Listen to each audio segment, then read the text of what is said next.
ಬಾ ಮಗಳೇ ಅಂತ ಬಿಗ್ ಬಾಸ್ ಭಾವುಕ ಕ್ಷಣಕ್ಕೆ ಬಿಕ್ಕಿ ಬಿಕ್ಕಿ ಅತ್ತ ಐಶ್ವರ್ಯ. ಬಿಗ್ ಬಾಸ್ ಕನ್ನಡ ಸೀಸನ್ 11 ಆರಂಭವಾಗಿ 90 ದಿನಗಳು ಕಳೆದಿವೆ. ಗ್ರಾಂಡ್ ಫಿನಾಲೆಗೆ ಇನ್ನು ಕೆಲವೇ ದಿನಗಳು ಮಾತ್ರ ಬಾಕಿ ಉಳಿದಿವೆ. ದಿನದಿಂದ ದಿನಕ್ಕೆ ಆಟ ಟ್ವಿಸ್ಟ್ ಮೇಲೆ ಟ್ವಿಸ್ಟ್ ಪಡೆದುಕೊಳ್ತಿದ್ದು, ಈ ಬಾರಿಯ ಟಾಪ್ 5 ಸ್ಪರ್ಧಿಗಳು ಯಾರೆಂದು ಊಹಿಸುವುದು ಕೂಡ ಕಷ್ಟವಾಗಿದೆ. ಈ ನಡುವೆ ಈ ವಾರ ಬಯಸುತ್ತಿದ್ದ ವ್ಯಕ್ತಿಯೇ ದೊಡ್ಡ ಮನೆಯಿಂದ ಆಚೆ ಬಂದಿದ್ದು ಭಾವುಕ ಸನ್ನಿವೇಶಕ್ಕೆ ಕಾರಣವಾಗಿದೆ. ಹಾಗಾದ್ರೆ ಬಿಗ್ ಬಾಸ್ ಮನೆಯಲ್ಲಿ ಆಗಿತ್ತೇನು ಅಂತ ಹೇಳ್ತೀವಿ. ಅದಕ್ಕೂ ಮೊದಲು ಬಾಸ್ ಟಿವಿ ಕನ್ನಡ ಚಾನೆಲ್ನ ಸಬ್ಸ್ಕ್ರೈಬ್ ಮಾಡಿ. ಈ ವಾರದ ಬಿಗ್ ಬಾಸ್ ಎಲಿಮಿನೇಷನ್ ಕೊಂಚ ಎಮೋಷನಲ್ ಆಗಿತ್ತು. 13ನೇ ವಾರದ ಎಲಿಮಿನೇಷನ್ ಪ್ರಕ್ರಿಯೆಯಲ್ಲಿ ನಟಿ ಐಶ್ವರ್ಯ ಶಿಂದೋಗಿ ಅವರು ಎಲಿಮಿನೇಟ್ ಆಗಿದ್ದಾರೆ. ಆದರೆ ಅವರಿಗೆ ಸಿಕ್ಕಿರುವ ಭಾವನಾತ್ಮಕ ವಿದಾಯ ತುಂಬಾ ವಿಶೇಷವಾಗಿತ್ತು. ಇದು ಈವರೆಗೂ ಯಾರಿಗೂ ಸಿಕ್ಕಿಲ್ಲ ಎನ್ನಬಹುದು. ಸ್ವತಃ ಬಿಗ್ ಬಾಸ್ ಐಶ್ವರ್ಯ ಹೋಗಿ ಬಾ ಮಗಳೇ ಎಂದು ಹೇಳಿದ್ದು ದೊಡ್ಡ ಮನೆಯು ಭಾವುಕ ಸನ್ನಿವೇಶಕ್ಕೆ ಕಾರಣವಾಯಿತು. ಹೌದು, ಈ ವಾರ ಎಲಿಮಿನೇಟ್ ಆದ ಐಶ್ವರ್ಯಗೆ ವಿಶೇಷವಾಗಿ ಬಿಗ್ ಬಾಸ್ ವಿದಾಯದ ಪತ್ರ ಬರೆದಿದ್ರು. ಪ್ರೀತಿಯ ಐಶ್ವರ್ಯ, 13 ವಾರಗಳ ಕಾಲ ಒಬ್ಬ ಪ್ರಬಲ ಸ್ಪರ್ಧಿಯಾಗಿ ಈ ಮನೆಯಲ್ಲಿ ಜೀವಿಸಿರುವುದು ಸಂತೋಷಕರ ವಿಷಯ.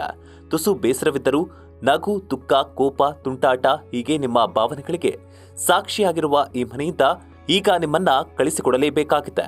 ತನ್ನವರು ಯಾರೂ ಇಲ್ಲ ಎಂಬ ಕೊರಗಿನೊಂದಿಗೆ ಈ ಮನೆಯನ್ನ ನೀವು ಪ್ರವೇಶ ಮಾಡಿದ್ರಿ. ಆದರೆ ಈಗ ಬಿಗ್ ಬಾಸ್ ಮನೆಯವರು ಕರುನಾಡಿನ ಮನೆಯವರ ಪ್ರೀತಿಯನ್ನ ಕಳಿಸಿದ್ದೀರಿ ಎನ್ನುತ್ತಲೇ ಇದು ನಿಮಗೆ ಬಿಗ್ ಬಾಸ್ ನೀಡುತ್ತಿರುವ ಅಭಿಮಾನದ ವಿದಾಯ ಅಂತ ಹೇಳಿದೆ. ಐಶ್ವರ್ಯ ಹೋಗಿ ಬಾ ಮಗಳೇ, ನಿಮಗೆ ಶುಭವಾಗಲಿ ಎಂದು ಬಿಗ್ ಬಾಸ್ ತಮ್ಮ ಭಾವುಕ ಮಾತುಗಳನ್ನ ತಿಳಿಸಿದ್ದಾರೆ. ಐಶ್ವರ್ಯ ಎಲಿಮಿನೇಷನ್ ವೇಳೆ ಮತ್ತೊಂದು ಭಾವನಾತ್ಮಕ ಕ್ಷಣಕ್ಕೆ ದೊಡ್ಡಮನೆ ಸಾಕ್ಷಿಯಾಯಿತು. ಮುಖ್ಯ ದ್ವಾರದ ಬಳಿ ಅಳುತ್ತಾ ಹೋಗುತ್ತಿದ್ದ ಐಶುಗೆ ಬಿಗ್ ಬಾಸ್ ಮತ್ತೊಂದು ಸಂದೇಶ ನೀಡಿದ್ರು. ಐಶ್ವರ್ಯ, ಜೀವನದ ಪಯಣದಲ್ಲಿ ಒಂದು ದ್ವಾರ ಮುಚ್ಚಿಕೊಂಡ್ರೆ ಮತ್ತೊಂದು ಡೋರ್ ತೆರೆದುಕೊಳ್ಳುತ್ತೆ. ಕೆಲವನ್ನ ದಾಟಿ ಬದುಕನ್ನ ಕಟ್ಟಿಕೊಳ್ಳುತ್ತೇವೆ. ಇನ್ನು ಮನೆಯಿಂದ ಆಚೆ ಬಂದ ಬೆನ್ನಲ್ಲೇ ಕಿಚ್ಚ ಸುದೀಪ್ ಅವರಿಗೆ ಐಶ್ವರ್ಯ ಎದುರಾದ್ರು. ಆ ವೇಳೆ ತಾವು ಮನೆಯಿಂದ ಹೊರಬರಲು ಕಾರಣ ಏನು ಅನ್ನೋದನ್ನ ವಿವರಿಸಿದ್ರು. ಬಿಗ್ ಬಾಸ್ ಮನೆಯಲ್ಲಿ ನನಗೆ ಮೊದಲಿದ್ದ ಎನರ್ಜಿ ಕಮ್ಮಿ ಆಯ್ತು ಅಂದುಕೊಂಡಿದ್ದೇನೆ. ಅದನ್ನ ನಾನು ಒಪ್ಪಿಕೊಳ್ತೇನೆ. ಹೀಗಾಗಿ ನಾನು ಮನೆಯಿಂದ ಆಚೆ ಬರಲೇಬೇಕಾಯ್ತು ಎಂದಿದ್ದಾರೆ.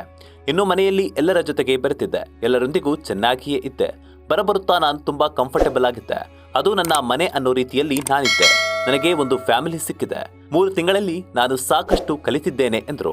ಒಟ್ನಲ್ಲಿ ದೊಡ್ಡ ಮನೆಯಿಂದ ಐಶ್ವರ್ಯ ಆಚೆ ಬಂದಿದ್ದು ಕಪ್ ಗೆಲ್ಲಲಿಲ್ಲ ಅಂದ್ರೂ ಕರುನಾಡ ಜನರ ಮನಸ್ಸನ್ನ ಗೆದ್ದಿರೋದಂತೂ ಸುಳ್ಳಲ್ಲ.